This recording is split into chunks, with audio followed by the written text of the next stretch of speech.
This podcast episode is brought to you by Progressive Insurance. Do you ever think about switching insurance companies to see if you could save some cash? Progressive makes it easy. Just drop in some details about yourself and see if you're eligible to save money when you bundle your home and auto policies. The process only takes minutes, and it could mean hundreds more in your pocket. Visit Progressive.com after this episode to see if you could save. Progressive Casualty Insurance Company and Affiliates. Potential savings will vary. Not available in all states.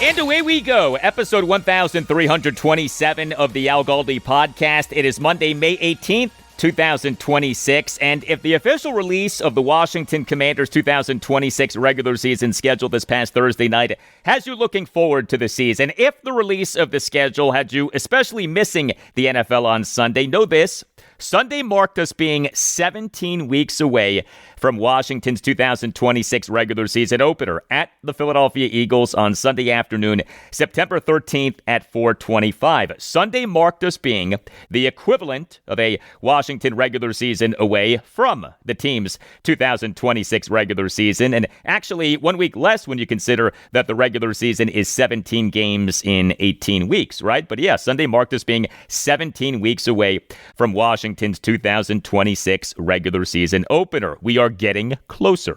Hello and welcome to this Monday installment of the Al Galdi podcast. Good to have you with us. Next segment, I'll discuss multiple items with the Washington Commanders 2026 regular season schedule, including a very important item that we've learned since we last spoke on this podcast: Washington ranking very highly in net rest for the 2026 regular season. This is a big deal. This is very good news. I'll explain. Also on the show, a conversation with Washington Wizards insider Josh Robbins of The Athletic. He was at the just concluded 2026 NBA Draft Combine in Chicago.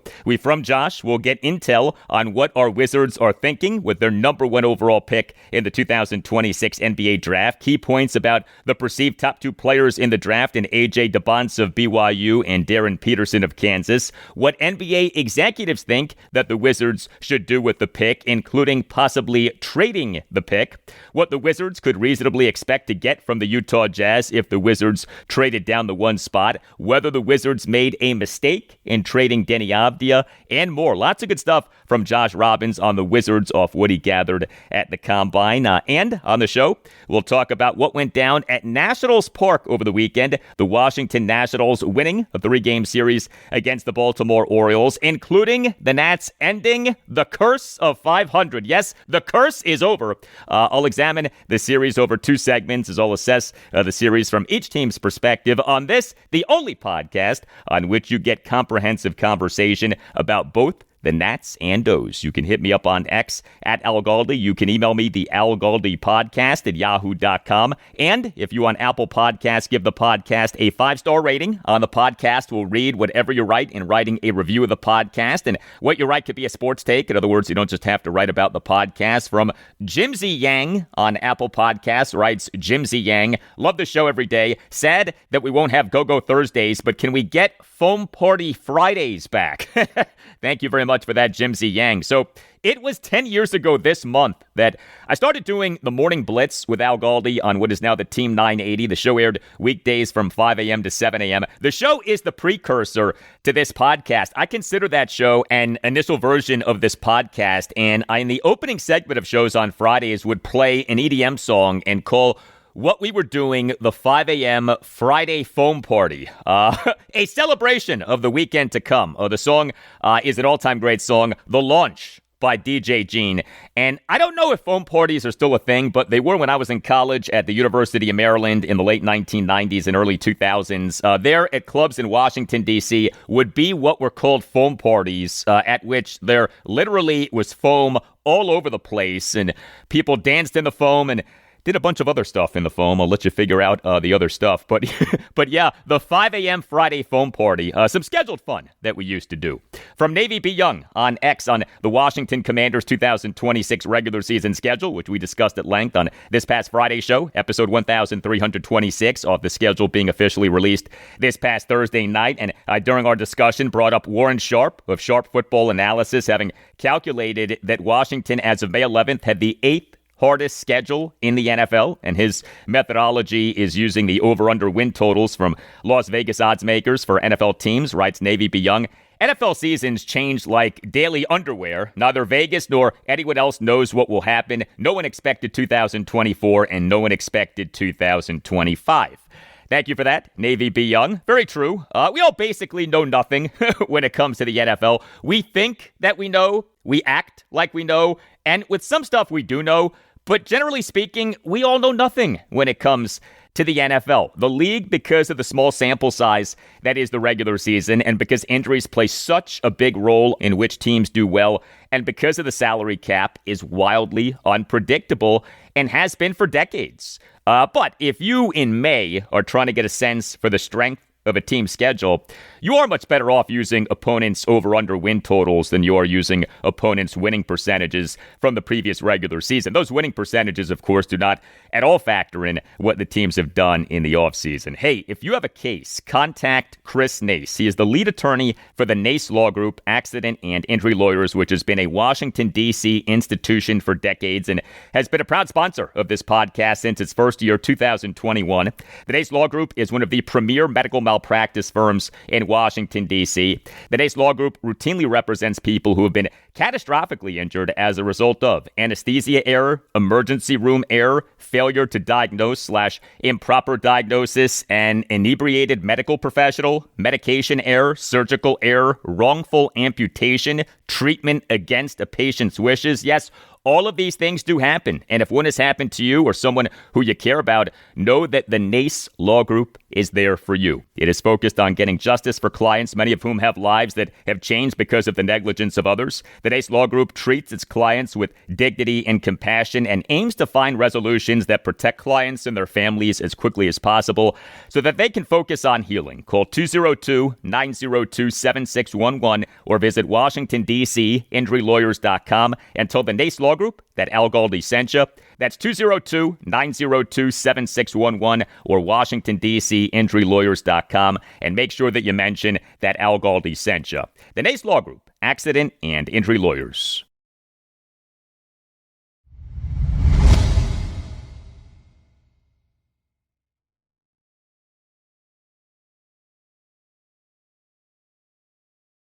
There is a caveat that applies to any discussion about an NFL team schedule for an upcoming regular season, and that caveat, which came up in the opening segment of the show, is that we all basically know nothing, given the unpredictable nature of the league. That said, a key aspect of an NFL team schedule for an upcoming regular season is net rest. Net rest is the cumulative sum of a team's individual game rest edges throughout an entire NFL regular season. A rest edge in the NFL is the number of extra days that a team has to rest and prepare for its game versus what the opponent has to rest and prepare for the game. If you're wondering whether net rest matters, the answer is yes. And if you're wondering how much net rest matters, the answer is a lot. Someone who has been computing net rest for NFL teams for years is Warren Sharp of Sharp Football Analysis. He on Friday came out with a piece on sharpfootballanalysis.com, headline, quote, 2026 NFL schedule rest disparity, teams helped and hurt, end quote.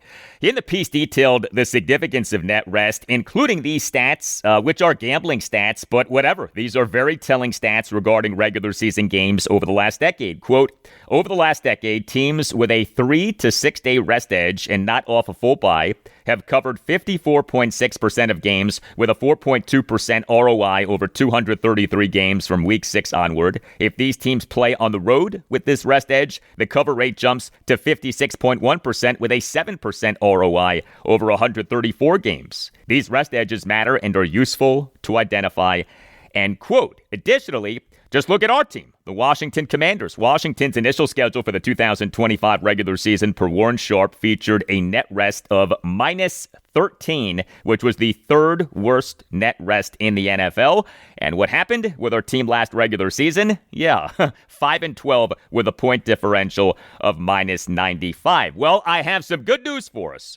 Washington for the 2026 regular season has the following net rest rankings and numbers per various people as of the release of the NFL's 2026 regular season schedule. And there are differences in the rankings and numbers because Washington for weeks 16 and 17 has two games, each of which could take place on a Saturday or a Sunday, and people handle that uncertainty differently. But there is a consistent theme here. Warren Sharp of Sharp Football Analysis has Washington as ranking tied with the Seattle Seahawks for number 4 in the NFL in net rest at +9. Brian Burke of ESPN Analytics says Washington is ranking tied with the Dallas Cowboys for number 3 in the NFL in net rest at +11. And Arif Hassan of Wide Left on Substack has Washington as ranking number 4 in the NFL in net rest at +10. Warren Sharp, Brian Burke, and Arif Hassan are very good. I've had each guy on the podcast. Brian, barring the unforeseen, will be joining us on Tuesday's show. And each guy has Washington as being elite in net rest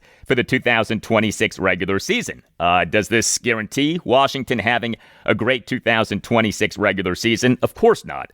But this is good news, and this falls in line with Washington being a bounce-back candidate for this coming regular season. Washington, for last regular season, was a big-time regression candidate due to a variety of factors, and that candidacy proved to be legit. Washington, for this coming regular season, is a significant bounce-back candidate due to a variety of factors. Among the factors is injury luck. It would be really hard for the team this coming regular season to get wrecked by injury the way that the team did this past regular season. But another factor is this big-time improvement in net rest. Something else with Washington's 2026 regular season schedule. So the team does not necessarily have at least 7 standalone games. The team has at least 5 standalone games. So Washington, in the article on the team's official website, commanders.com, has the team's games in Week 16 and Week 17 as definitely being Saturday games. They are not definitely Saturday games, not according to the NFL. Washington for Week 16 and 17 has 2 games, each of which could take place on a Saturday or a Sunday. Week 16 at the Minnesota Vikings on December 26th or December 27th. Week 17 at the Jacksonville Jaguars on January 2nd or January 3rd. So to be clear, Washington's 2026 regular season schedule features at least 5 standalone games, including at least 4 primetime games, but there exists the possibility of more standalone/primetime games. Each of Washington's games for Week 16 through 18 is listed as TBD in terms of date and time, to say nothing of the potential of other games being flexed to primetime. And if you are a Washington Commanders fan, check out bgobsession.com, an outstanding site for discussion about the team, especially off what it has done this offseason and especially off the release of the team's 2026 regular season schedule. BG Obsession, or BGO, has been going strong since 2009. BG Obsession offers great contests, game day chats, and camaraderie. No politics, just football. Both old school and new school fans are welcome. Visit and join BGO at bgobsession.com. bgobsession.com, home to your burgundy and gold obsession.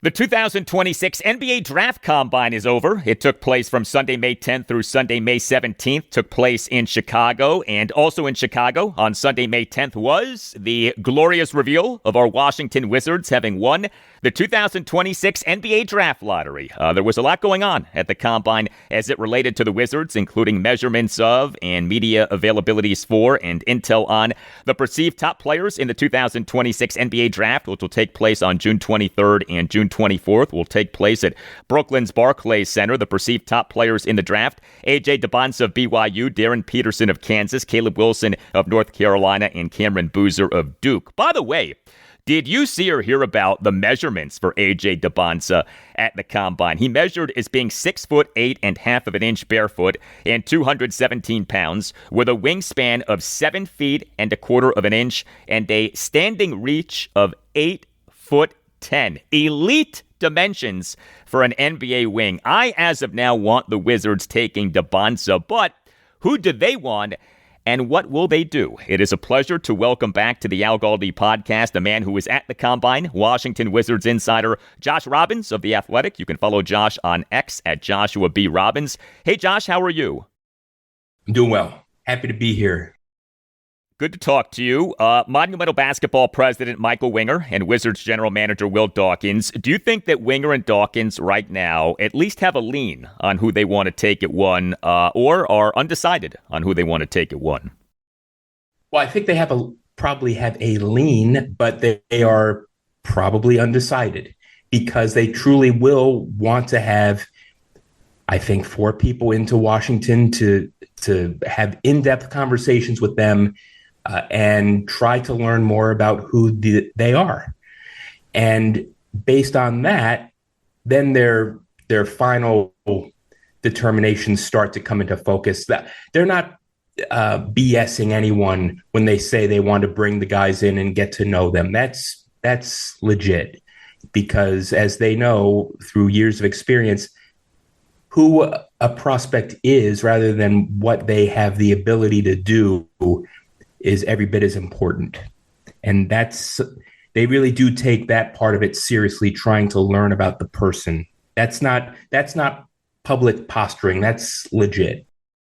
How many guys are truly in contention to be taken by the Wizards at one? I think it's probably 4.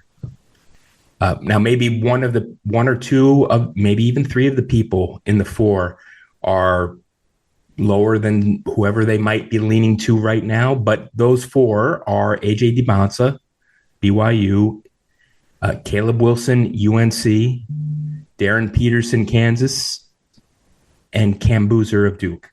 So not necessarily in that order, but possibly in that order. Those are the 4 people who they would choose potentially from at number 1. It does not go longer than that. That's interesting. So you do not view who the Wizards will take at 1 as simply a 2-man race between AJ Dybantsa and Darryn Peterson. You do think that Caleb Wilson and Cameron Boozer are in the mix. I think they're going to do all their due diligence on all 4 people without question. I would assume, as you asked before, I would assume that there's one person in the lead right now, but the lead right now isn't really important. Who is in the lead right now? I think it really does matter in large part on what happens in the next 5 weeks. You mentioned the likelihood of one person being in the lead right now in terms of who the Wizards take at 1. Is it correct to think that person is AJ Dybantsa? It's probably true. But it's not safe because the Wizards would never, ever give up their draft board to anyone. And so as far as I know, they haven't leaked anything to anyone. But if they were to leak something, I can't see where the advantage would be to leak their correct draft board. So, and where they're leaning now is, I wouldn't say it's irrelevant because they have watched hundreds of minutes, thousands of minutes of these guys play. That's the most important thing. How do they play? And it's not just during these prospects one and done seasons. It's their high schools. It's their Team USA tenures. It's their AAU tenures. The Wizards have watched as much of all of that as they possibly can, as much as almost any other team would, for sure. So that's all very important, and they do have their opinions based on all of those thousands of minutes over years. But I really do believe that they are sincere when they say, when you speak to guys, that's just as important because, well, for all the reasons that anyone could imagine. But by the way, whoever they pick is going to be the number 1 pick, assuming they don't trade down. And there's an enormous amount of pressure with being the number 1 pick, and they have to ascertain, can this person who they'll come away with from the draft handle that pressure? That's an element of it too. This is a question with, I would think, an obvious answer, but I'll ask the question anyway because this is a key point that cannot be enforced enough. The thinking for the Wizards with this number one overall pick is to get a franchise, transformational, elite NBA player. Like, the standard here is as high as it could be. The Wizards, with this pick, need to take someone who ends up being one of the best players in franchise history, right? One would hope, yes. And I think that is the thinking here, because they are well aware and have been well aware that if you don't have a foundational player, at least one of them, you can't win a title in the NBA. You can't. In the NFL, you can win a title with a marginal quarterback. Trent Dilfer being one of them, for example. Jim Plunkett being another one, by the way. Super Bowl 18, one of the darkest days in the history of Washington sports. You can get away with that in the NFL. In the NBA, you can't. You simply must have a foundational player. And so that is their goal coming out of this. That the coming away with the person who's going to be the best possible foundational player has got to be the primary goal here. Josh for The Athletic is putting out a lot of good content on the Wizards, who on May 13th, which was media day at the Combine, came out with a piece on what A.J. Dybantsa, Darryn Peterson, Caleb Wilson, and Cameron Boozer had to say during media day. Headline, quote, A.J. Dybantsa is making his case to be the number one pick in the NBA draft. I fill seats, end quote. Specific to Dybantsa and Peterson, what most struck you from what they said? Probably how prepared they were. And in terms of what Darryn Peterson had to say, he's been answering questions about his very confusing year at Kansas, a year in which he did not accrue the number of minutes anyone expected him to accrue because of injury concerns. He had a cramping episode, which he has since attributed to creatine use. So I thought they were both very impressive. I thought Boozer and Wilson were as impressive, if not more impressive. So they're very polished for young people. And that's one of the important parts of the next few weeks for the Wizards, trying to see, what's real and what isn't, what's a veneer and what isn't. And I'm not saying that there's a veneer there, but if you and I were to be the subject of a news media scrum, not asking the questions, but answering them, we would want to look our best, of course. And we don't even have millions of dollars and a whole career at stake. So anyone who's at these media days being interviewed has so much to lose. You're going to present your best self. But part of being in any profession, but especially in a public-facing profession like the NBA or professional sports, who you are is critically important, because there is a lot of disappointment and there are a lot of hurdles you face. And that's one of the things the Wizards have got to try to suss out over the next few weeks. And they've already done a lot of work on that, but there's still more work to be done. Who are these guys, not just at their best, but when they're at their worst, because all of that matters. What'd you make of A.J. Dybantsa wearing a suit for media day at the Combine? I thought it was cool. I don't have a more, I'm going to try to describe it better than just saying it was cool. I thought it was a little bit of insight into how seriously he's taking all of this, and how it seems to be that he doesn't envision himself as to take anything for granted that he's going to be the number one pick. As he said, he and his dad were discussing this. This is all a job interview.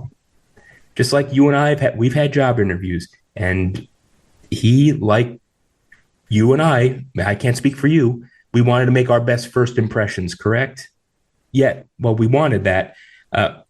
He apparently is no different from anyone else who's trying out for a job, and he wants to go number one. That is a goal of his, as it should be. So it appears that he's leaving very little to chance. Another Wizards insider, Chase Hughes of Monumental Sports Network, he on May 13th in a post on X wrote, quote, "For what it's worth, I've been doing this a while. A.J. Dybantsa is the first prospect I've seen show up to Combine media availability in a suit," end quote.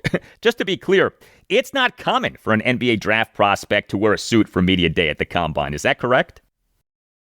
That's correct. Now, he was coming from interviews with teams that morning, as the other guys were. It's rare, as far as I know, for even prospects to go to the interviews with teams in a suit.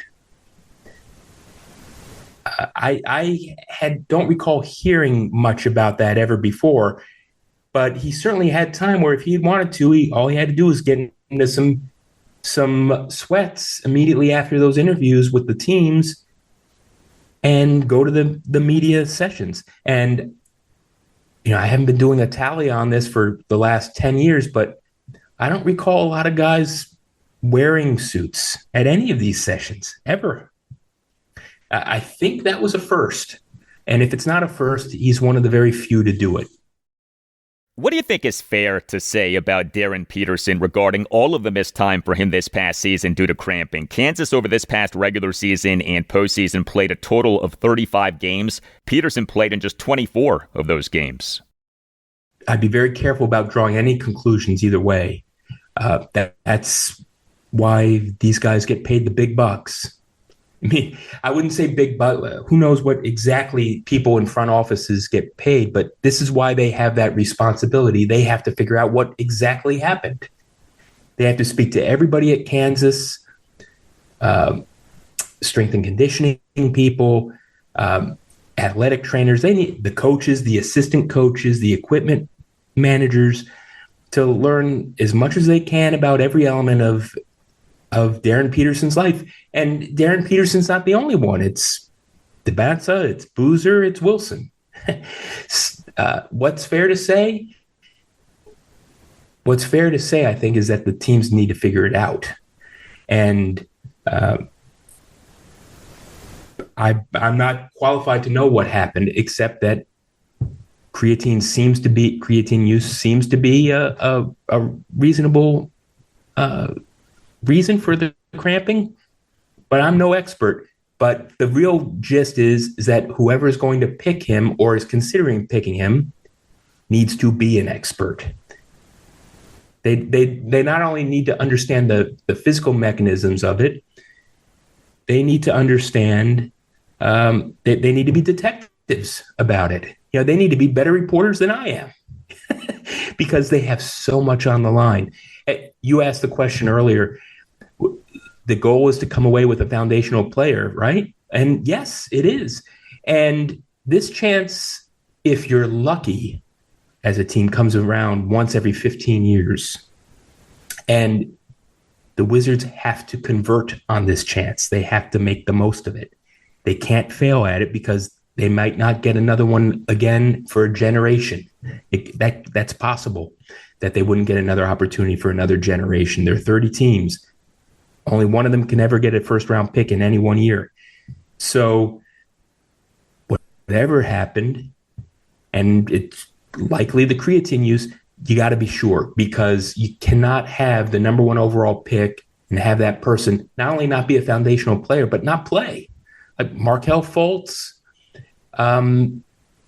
is an example of that. Greg Oden, an example of that. They're not going to get a second chance at this. So true. I mean, the pressure on the Wizards to get what they do with this number one overall pick right is immense. And I say what they do because there is the possibility of the Wizards trading the pick. You, for The Athletic, co-authored a piece that came out on Sunday morning. You co-authored the piece with longtime NBA insider David Aldridge. Headline, quote, "What should Wizards do with number one pick in 2026 NBA draft? We polled execs to find out," end quote. What were your biggest takeaways in putting together that piece?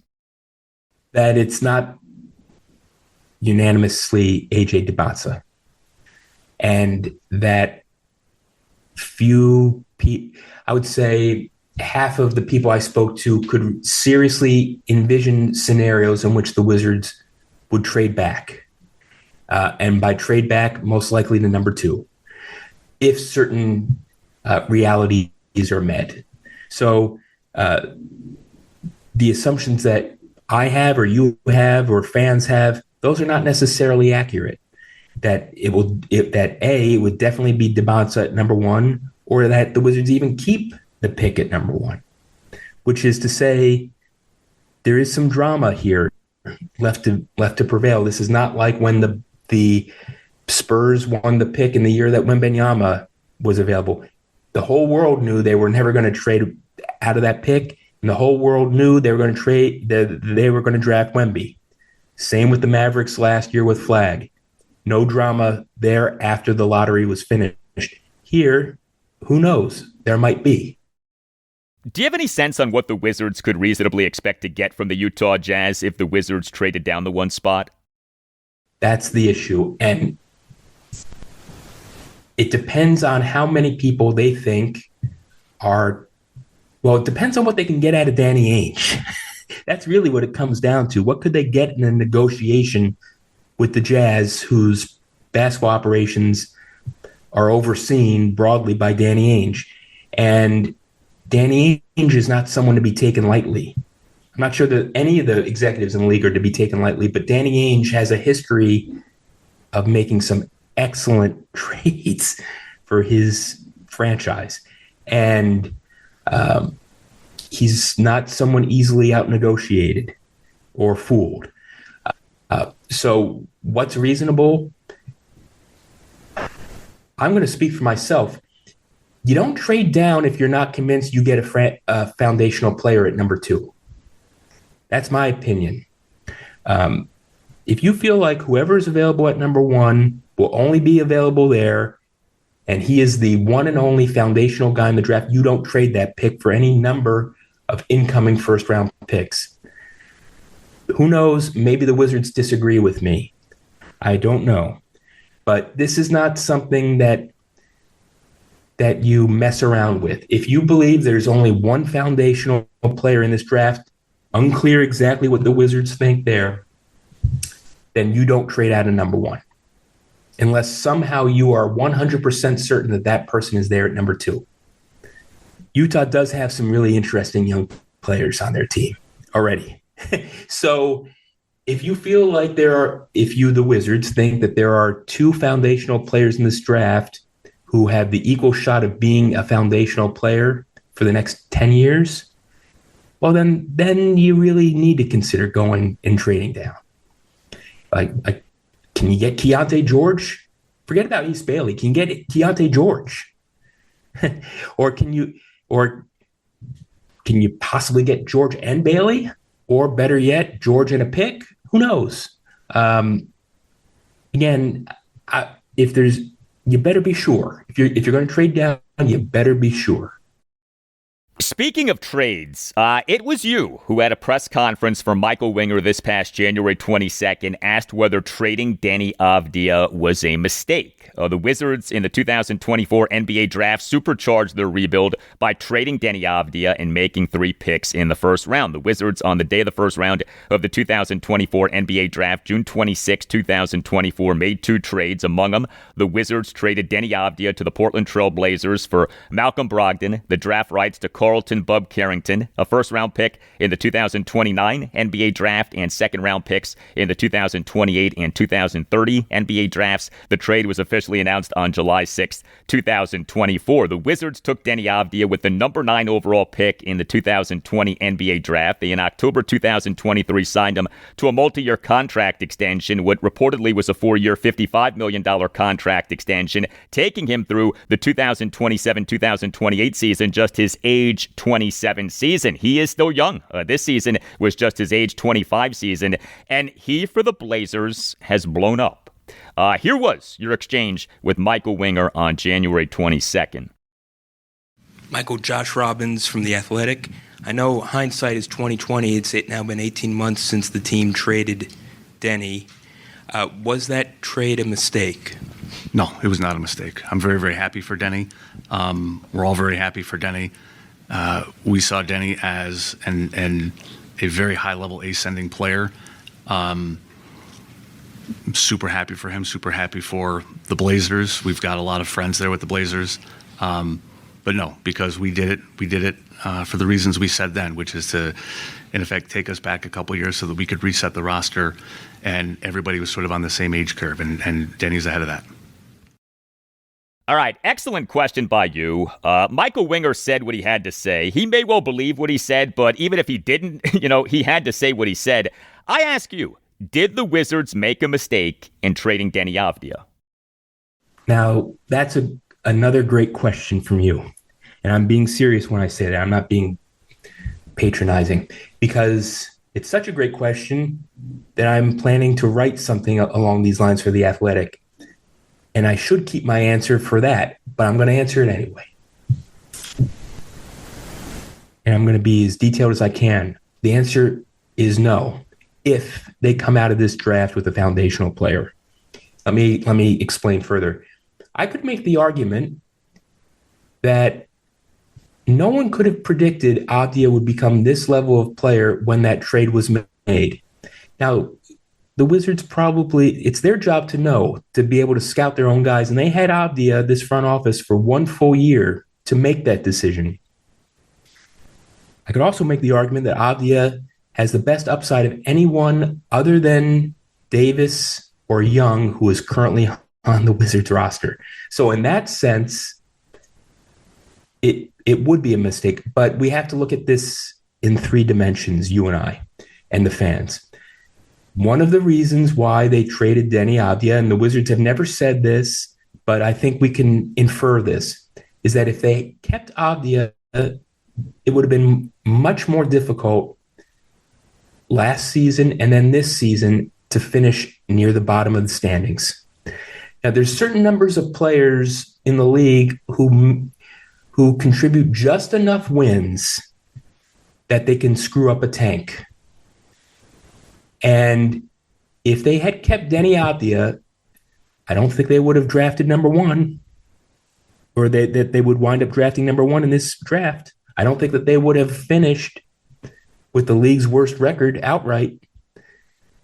So as long as they hit on this draft pick, whether they are at 1 or they trade back to 2, if they hit on that draft pick, then yes, they were right to trade Deni, no matter how good Deni is, because Deni might be a future 3rd-team All-NBA player, maybe even a 2nd-team, probably a 3rd-team All-NBA player. But the guy they draft here this year needs to be a perennial contender for 1st or 2nd All-NBA. And they wouldn't be in this position to draft him if they had kept Deni Avdija.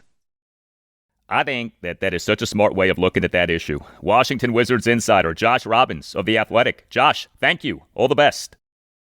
All right, thanks, man. Thank you for having me. All right. Well, as our Wizards hopefully are in the midst of a successful rebuild, you can successfully rebuild your wardrobe with Quince. A wardrobe rebuild via Quince is masterful, like what Michael Winger and Will Dawkins are doing with the Wizards right now. Quince makes ordering clothes easy. I just got new shorts from Quince, sand dune colored cotton chino drawstring shorts. Ordering the shorts took minutes, and I right away was able to figure out the right size. And the shorts are great, really comfortable, look good, and feel good with Quince. Quince has all of your wardrobe staples for spring. Think 100% European linen shorts and shirts from just $34. Everything is priced at 50 to 80% less than what you'd find with similar brands. How? Well, Quince works directly with ethical factories and cuts out the middlemen. So you're paying for quality, not brand markup. Everything is designed to last and make getting dressed easy. Refresh your everyday with luxury that you'll actually use. Go to quince.com/Galdi for free shipping on your order and 365-day returns, now available in Canada too. That's QUINCE.com/Galdi. Free shipping and 365-day returns. Quince.com/Galdi.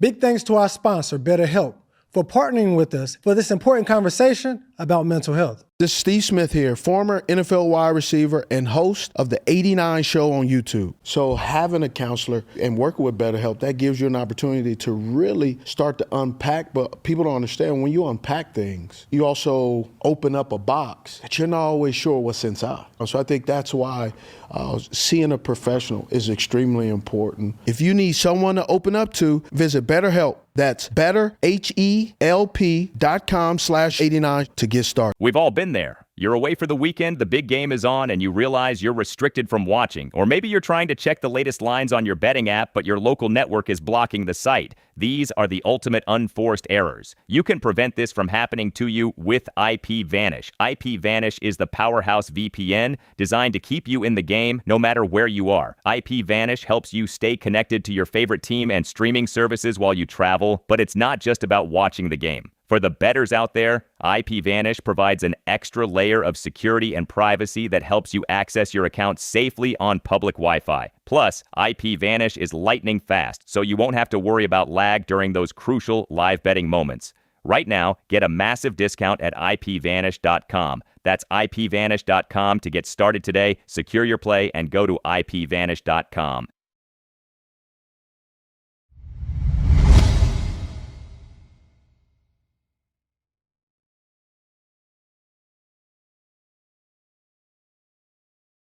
Well, we over the weekend had round one of the 2026 Battle of the Beltways, the first of 2 3-game series between the Washington Nationals and Baltimore Orioles in MLB's 2026 regular season. And the Nats won the series. The next segment, we'll discuss the series from an Orioles perspective. This segment, we discuss the series from a Nats perspective. So for the Nats in this series, Friday evening, a 3-2 win over the O's. Saturday, a 13-3 win over the O's. So the win ended what I call the curse of 500. Ended the Nats' 15-game losing streak when having the chance to get to 500 in a regular season. But Sunday afternoon, a 7-3 loss to the O's. So the Nats in this regular season now are 23-24. So back to being a game under 500. But at least the curse of 500 is over. The 23-24 is made up of the Nats being 8-14 at home versus 15-10 on the road. Outstanding crowds at Nationals Park over the first 2 games of this series. And Nats business operations deserves a lot of credit for 2 really successful promotions. The 3-2 win over the O's on Friday evening. Official attendance was a sellout at 38,912 on what was hot dog night at Nationals Park. The 13-3 win over the O's on Saturday. Official attendance was a sellout at 40,559 for a game at which the Nats gave away bobbleheads of Washington Capitals winger Alex Ovechkin.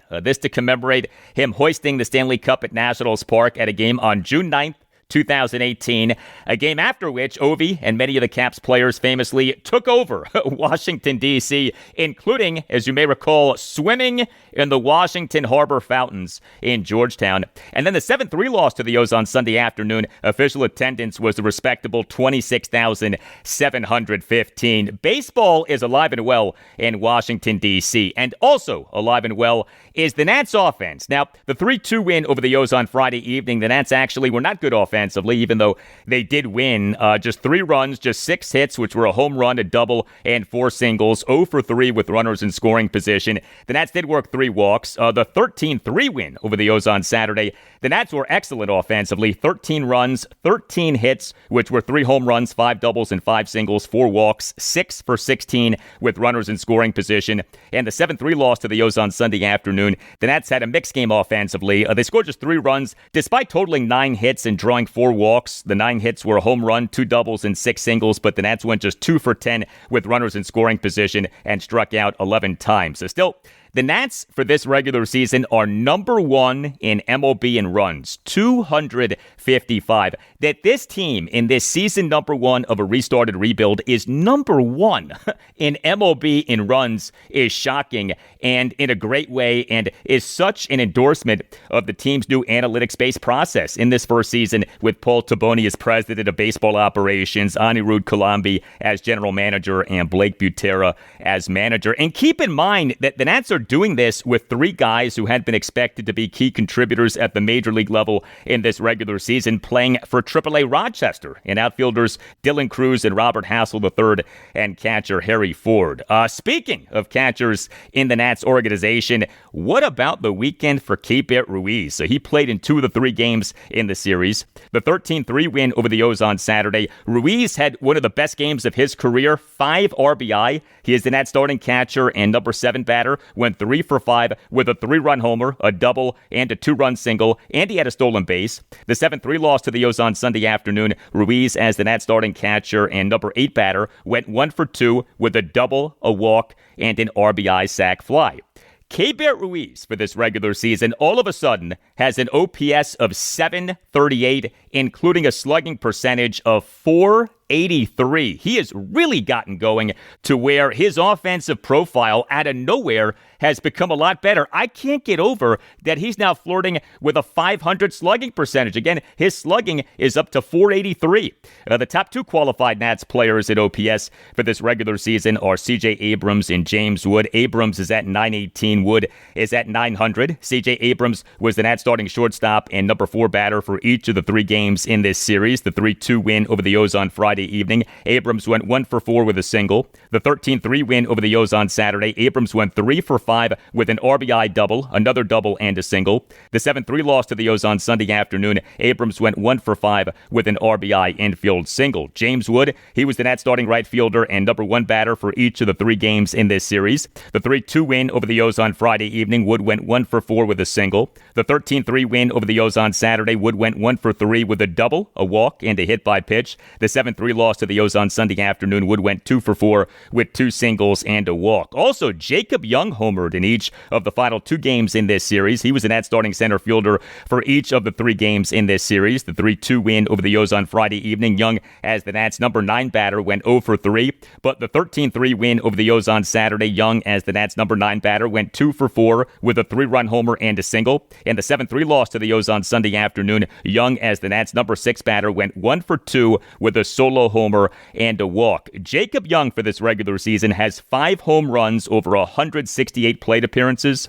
He came into this regular season with 5 home runs over 1,006 career MLB regular season plate appearances. The Nats starting pitching in the team winning 2 out of 3 games against the Orioles at Nationals Park over the weekend was good in games 1 and 2, but bad in game 3. The 3-2 win over the O's on Friday evening, Zach Littell tossed 5 scoreless innings. Really a stunning outing given how bad he had been. He gave up just 2 hits, which were a double and a single. He issued 2 walks and a hit by pitch. He recorded 3 strikeouts. He threw 87 pitches, 49 strikes, 38 balls. Now, while he tossed 5 shutout innings, he did give up a lot of hard contact. The O's for this game had an average exit velocity per StatCast of 97.96 miles per hour, the team's highest average exit velocity for a regular season game in the StatCast era, which started with the 2015 season. So Littell definitely benefited from some good luck, but it was good to see him toss 5 scoreless innings. Zach Littell now in this regular season, 9 games, including 6 starts, ERA of 6.10, whip of 150. The 13-3 win over the O's on Saturday. Cade Cavalli officially allowed 3 runs in 6 1/3 innings, but the last of the runs was scored with him out of the game, and he had 8 strikeouts versus no walks as he over 94 pitches threw 68 strikes versus just 26 balls. Did give up 8 hits, which were 2 home runs and 6 singles. Cavalli in the Orioles' 3-run 7th was charged with all 3 runs, including beginning the inning by giving up back-to-back home runs, a leadoff first pitch homer by Samuel Basallo to right field to cut the Nats lead to 4-1, and a solo homer by Tyler O'Neill to left field on a 1-2 pitch to cut the Nats lead to 4-2. But still, this to me was a good outing by Cavalli. You look at his stats now in this regular season: 10 games, all starts, ERA of 4.05, whip of 1.54, strikeouts per 9 innings of 10.03.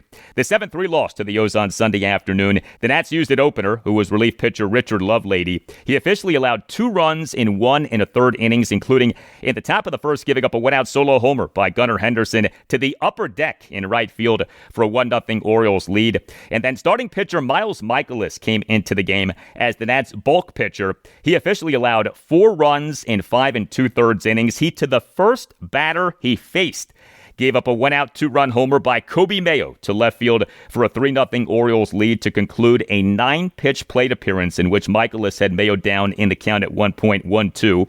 Mikolas in the top of the 3rd allowed a run on a walk, a single, and an RBI sac fly. Mikolas in the top of the 4th allowed 2 runs as he gave up a 1-out 2-run homer by Colton Cowser to right field for a 6-1 Orioles lead. Mikolas did settle down to toss scoreless 5th, 6th, and 7th innings, but still, he officially allowed 4 runs in 5 2/3 innings, and he remains as having a really bad 2026 regular season. 10 games, including 6 starts, ERA of 6.91, whip of 1.49. The Nats are doing what they can to help him out via the opener strategy, but The ERA remains atrocious, 6.91. The Nats relief pitching in the team winning 2 out of 3 games against the Orioles at Nationals Park over the weekend was so-so. The 3-2 win over the O's on Friday evening. 3 Nats relievers combined to allow 2 runs in 4 innings. Andrew Alvarez officially allowed 2 runs in 3 innings, but he tossed 3 scoreless innings with 5 strikeouts.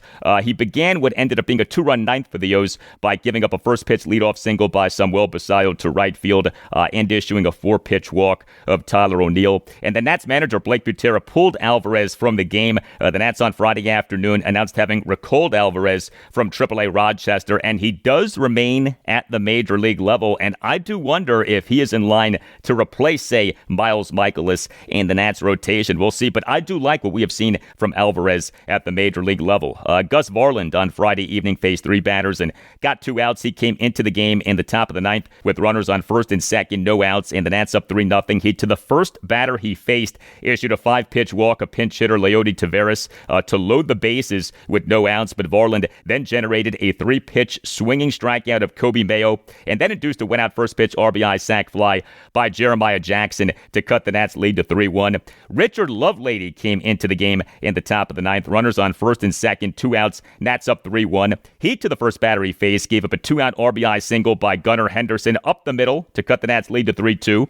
Lovelady, to the second batter he faced, issued a 2-out 5-pitch walk at Taylor Ward to load the bases. The Nats were in trouble, but Lovelady then generated a swinging strikeout of the Orioles' best hitter so far in this regular season, Adley Rutschman, to end the game and get the save. Some drama with the Nats bullpen in this game, but that strikeout of Rutschman by Lovelady was huge. The 13-3 win over the O's on Saturday. 3 Nats relievers officially combined for 2 2/3 scoreless innings. Now, P.J. Poulin did have some problems. He officially tossed 2/3 of a scoreless inning, but he and the Orioles' 3-run 7th faced 4 batters, but got just 2 outs. He issued a 2-out walk of Gunnar Henderson and then gave up a 2-out RBI single by Taylor Ward into left field to cut the Nats' lead to 4-3. Yeah, the Nats had a 4-0 lead. The lead got cut to 4-3, but the Nats ended up winning 13-3. Orlando Revolta tossed a scoreless top of the 8th with 2 strikeouts despite giving up a leadoff double, and Paxton Schultz tossed a scoreless and hitless top of the 9th with 2 strikeouts. And the 7-3 loss to the O's on Sunday afternoon, the Nats used 2 pitchers beyond opener Richard Lovelady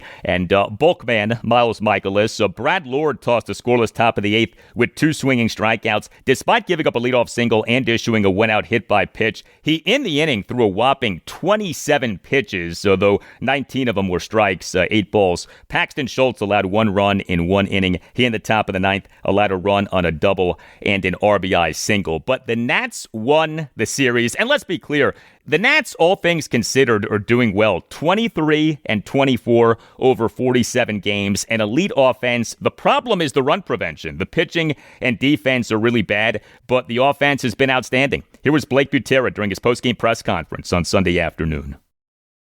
Yeah, I think overall happy with how the series went. Obviously, want to win every game, but taking 2 out of 3 against this team is pretty good. And we had some chances today as well. Obviously didn't come through, but overall happy with how we played this weekend. All right, next up for the Nats is a 4-game series against the New York Mets at Nationals Park. The Mets, like the O's, big-time disappointments in this regular season so far. The Mets are last in the National League East, 20-26, although they, over the weekend, did win 2 out of 3 games against the New York Yankees to conclude a 5-1 homestand. The Nats have listed the following starting pitchers as probables for this series against the Mets. Game 1 Monday evening at 6:45, Jake Irvin. Game 2 Tuesday evening at 6:45, Foster Griffin. Game 3 Wednesday evening at 6:45, Zach Littell. Game 4 Thursday afternoon at 4:05, Cade Cavalli.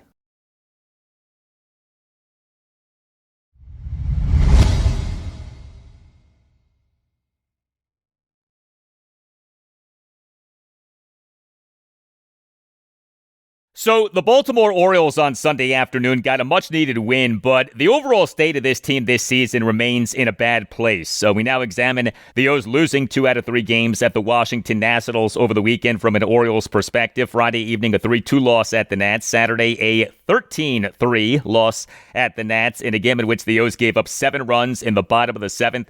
Sunday afternoon, a 7-3 win at the Nats. The O's in MLB's 2026 regular season now are 21-26. And oh, by the way, in this third consecutive season in which the O's are being ravaged by injury, the expected has become official. One of the team's best players is done for the season. Orioles president of baseball operations and general manager Mike Elias, he on Friday afternoon did a pregame session with reporters. He, during that session, announced that third baseman / second baseman Jordan Westburg this past Wednesday, May 13th, underwent Tommy John surgery on his right elbow, so his season is over before it ever started.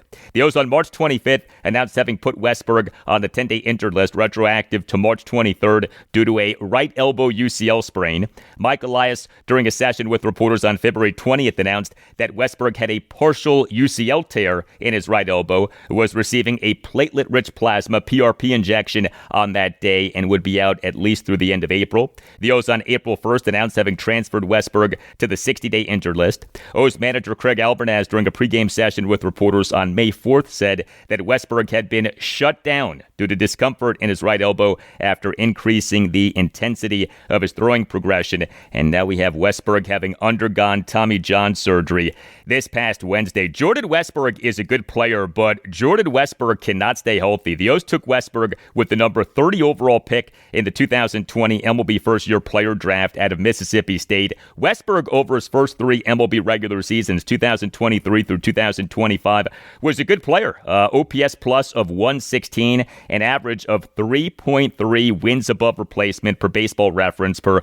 162 games. But he not playing at all in this regular season is looking at having played in just 192 of a possible 486 games over the last three regular seasons, 2024 through 2026. He has dealt with a fractured right hand, a left hamstring strain, a sprained left index finger, a sprained right ankle. Heck, Westburg, when we initially learned of the partial UCL tear in his right elbow, already was dealing with a tweaked right oblique. I feel for the guy. This has to be so frustrating, but he cannot stay healthy. And the Orioles offense misses Jordan Westburg. You look at the offense in the O's losing 2 out of 3 games at the Nats over the weekend. The 3-2 loss at the Nats on Friday evening. The O's not good offensively. Just 2 runs, just 6 hits, which were 2 doubles and 4 singles. Just 1 for 6 with runners in scoring position, 10 strikeouts. The O's did draw 5 walks, and the O's were plagued by a lot of bad luck. As I mentioned last segment, the O's for this game had an average exit velocity per StatCast of 97.96 miles per hour, the team's highest average exit velocity for a regular season game in the StatCast era, which started with the 2015 season. The 13-3 loss at the Nats on Saturday, the O's were mixed offensively. The O's scored just 3 runs, worked just 2 walks, and struck out 12 times. But the O's did total 10 hits, which were 2 home runs, a double, and 7 singles. And the O's did go 2 for 8 with runners in scoring position. The 7-3 win at the Nats on Sunday afternoon, the O's were good offensively. 7 runs, 11 hits, which were 3 home runs, 3 doubles, and 5 singles, 1 walk, 2 for 10 with runners in scoring position. It was good to see Gunnar Henderson have a good series. He was the Orioles starting shortstop for each of the 3 games in the series. The 3-2 loss at the Nats on Friday evening, Henderson, as the Orioles' number 1 batter, went 2 for 5 with a double and an RBI single. The 13-3 loss at the Nats on Saturday, Henderson, as the Orioles' number 1 batter, went 0 for 3 with a walk. The 7-3 win at the Nats on Sunday afternoon, Henderson, as the Orioles' number 2 batter, went 4 for 5 with a solo homer, a double, an RBI single, and another single. He went 1 for 2 on stolen bases. But Gunnar Henderson for this regular season has an OPS of 692. That's it. He got off to such a good start. He since really has cooled off. Hopefully he's getting going again, but no way should his OPS start with a 6 or even a 7.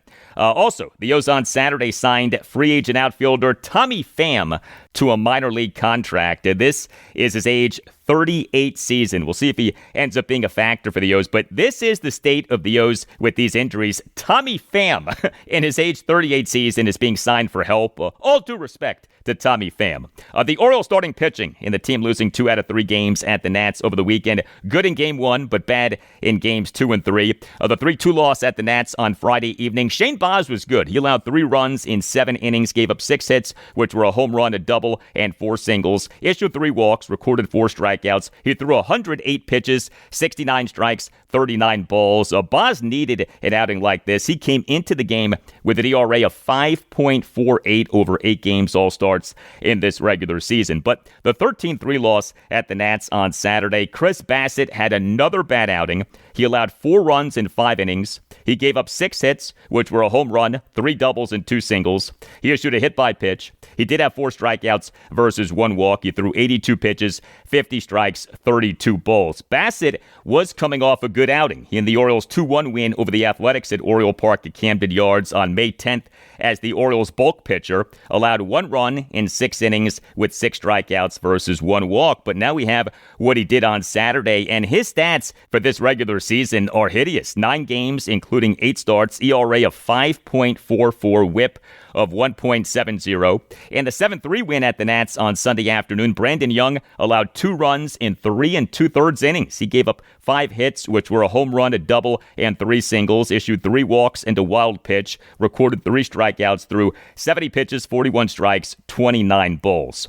The O's for this regular season have a starting pitching ERA of 5.05. By the way, the Nats for this regular season have a starting pitching ERA of 5.17. These two teams are 2 of the worst teams in MLB in terms of starting pitching. The Orioles' relief pitching in the team losing 2 out of 3 games at the Nats over the weekend was good in games 1 and 3, but horrendous in game 2. The O's in their 3-2 loss at the Nats on Friday evening used just 1 relief pitcher, who was Josh Walker. He did well. He tossed a perfect bottom of the 8th in facing the Nats numbers 4 through 6 batters in C.J. Abrams, Dalen Lyle, and Brady House. But the 13-3 loss at the Nats on Saturday, 4 Orioles relievers combined to allow 9 runs in 3 innings. Dietrich Enns tossed a scoreless bottom of the 6th despite giving up a 1-out double, but Keegan Aiken officially allowed 6 runs in a third of an inning. He and the Nats 7-run 7th. Faced 7 batters, but got just 1 out. Andrew Kittredge officially allowed 1 run in 2/3 of an inning, but he and that Nats 7-run 7th gave up a 2-out, 3-run homer by Jacob Young to left field on a 1-2 pitch for an 11-3 Nats lead. And Josh Walker allowed 2 runs in 1 inning. He in the bottom of the 8th gave up a 2-run homer by Brady House to left field for a 13-3 Nats lead, despite having had House down in the count at 1.02. The O's on Sunday morning announced having optioned Walker to AAA Norfolk on Saturday evening, and announced having recalled relief pitcher Cameron Foster from AAA Norfolk. But the 7-3 win at the Nats on Sunday afternoon, 4 Orioles relievers combined to allow 1 run in 5 1/3 innings. So a nice bounce-back game for the bullpen. Anthony Nunez tossed 1 1/3 perfect innings with 3 swinging strikeouts. Tyler Wells did allow 1 run in 2 innings, but Ynier Cano tossed a scoreless and hitless bottom of the 8th, and Rico Garcia tossed a scoreless bottom of the 9th with 2 swinging strikeouts. Next up for the O's is a 3-game series at the Tampa Bay Rays, who for this regular season are an American League best 30-15. The Rays over the weekend won 2 out of 3 games against the Miami Marlins to begin a 6-game homestand that'll conclude with this 3-game series against the O's. The O's have listed the following starting pitchers as probables for the series. Game 1 Monday evening at 6:40, Trevor Rogers. Game 2 Tuesday evening at 6:40, Kyle Bradish. Game 3 Wednesday afternoon at 1:10, Shane Baz.